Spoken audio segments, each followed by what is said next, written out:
Have you thought about what you would do if you only had 1 year to live?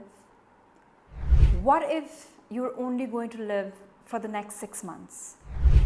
And what if you only have one day to live? My views on this topic have been requested to me by a loved one. So in this video, I will present to you my take on it. I obviously had to put myself in this situation. So what came up in terms of where I would be investing my time and in doing what is specific to me. But I have also generalized it in terms of the areas so that you can think about what's most important to you. Before I start answering these questions, I do want to say that I completely understand that not everyone wants to talk or even think about death. But the idea of this video is to crystallize the most important things in your life so that you can put the greatest focus on them, hopefully by living a very long and healthy life.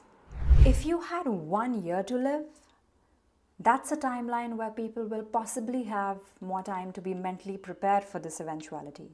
And you will be in emergency mode to focus on life areas that are most meaningful and emotionally fulfilling. Now, it's a given that you will do the best and the most practical things to maintain your health as much as possible, so I won't cover that as an area for any of the three timelines. The first focus is relationships. This includes your family, spouse, friends, children, or anyone who's really important to you. For these people, I would express my love to them. Get the support and care that I need and express what is truly in my heart. I would meet them or ask them to come and meet me if I can't travel. I would like to spend the most amount of time with people who genuinely love me, care about me, listen to me, and understand me. There are other relationships where there would be grievances, grudges, anger, or unrest.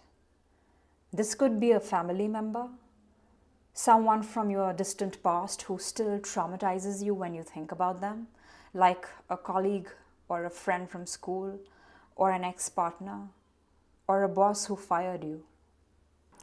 Out of these people, I would pick some with whom I can possibly have a conversation, and I feel the need to do it, because in that situation, it may feel more urgent.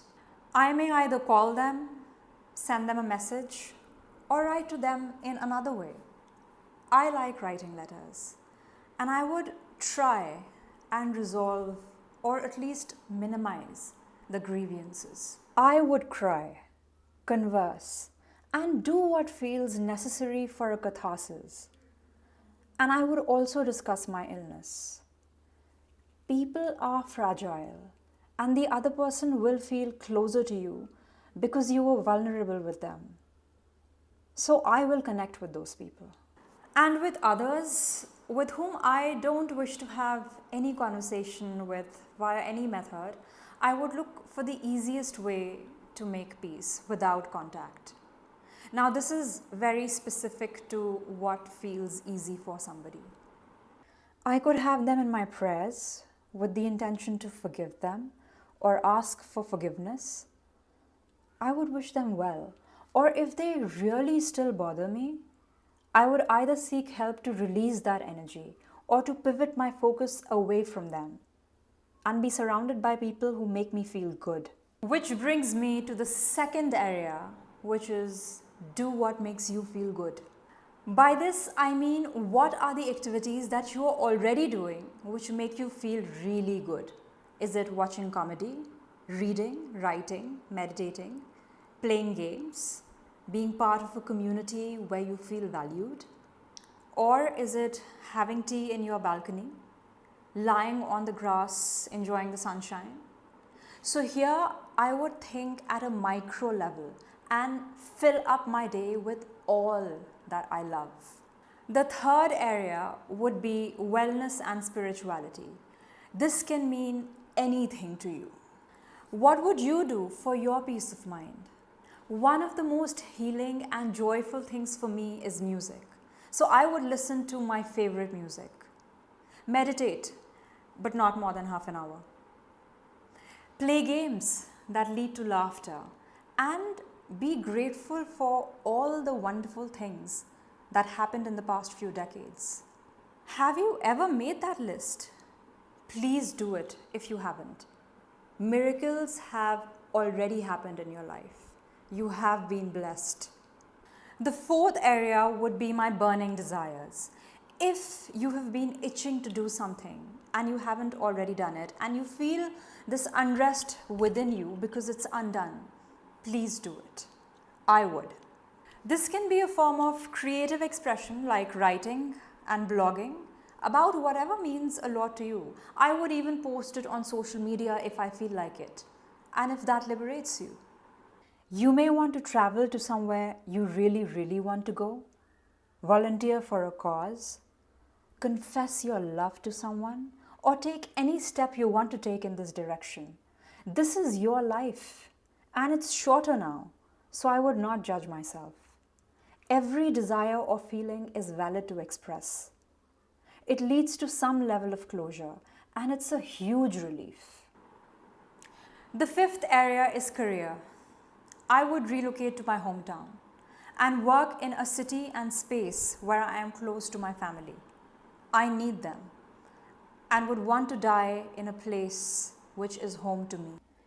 If relocation is not possible and one has the wherewithal to sustain themselves for the next year and have made arrangements for the dependents in their life, you could either quit your job or work on your terms, as you want to give priority to what's most important, the people who are with you.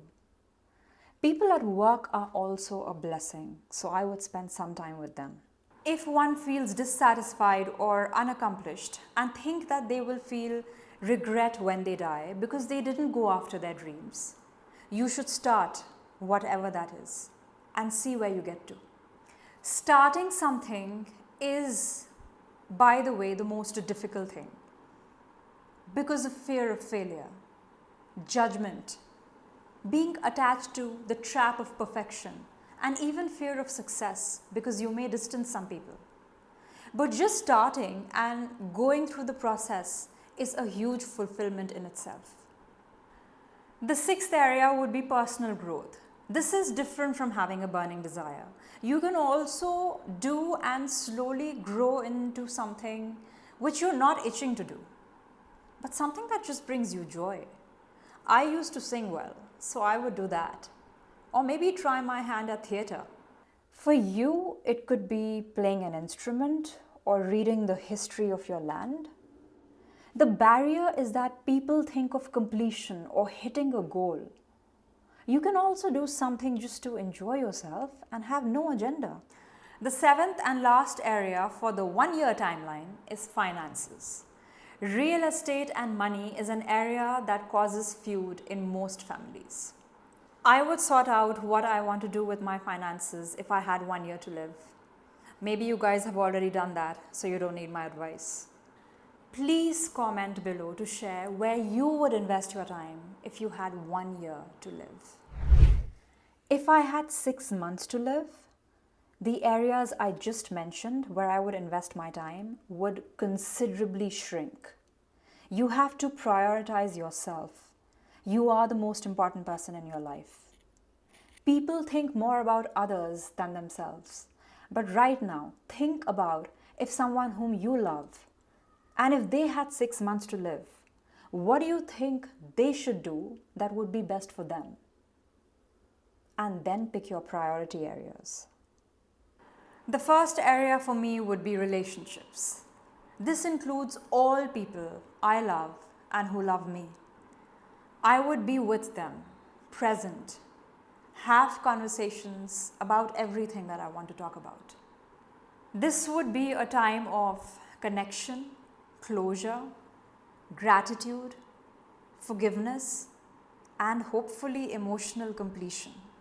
I would like to feel that I gave myself to these people and got the care, intimacy, support, and understanding that I needed. The second area would be wellness and spirituality. There would be a greater acceptance of mortality, and an urgency to do things that I had been putting off. Letting go of resentment would still be on top of the list for me, but this is different for everyone. So you will know what is the best thing for you to do. The third area will be do what makes you feel good. With a 6-month timeline, I would put a microscope on the things I do in a day that make me feel good and only do those that really make me feel good. The fourth area would be burning desires. I would pick only one desire and see if the desire changes with you with a 6-month timeline. That's your true desire. It can be to confess things to people and get it out of your system or anything else. I would also forgive myself for not being able to pursue more than one desire. I'll pick them up in the next life.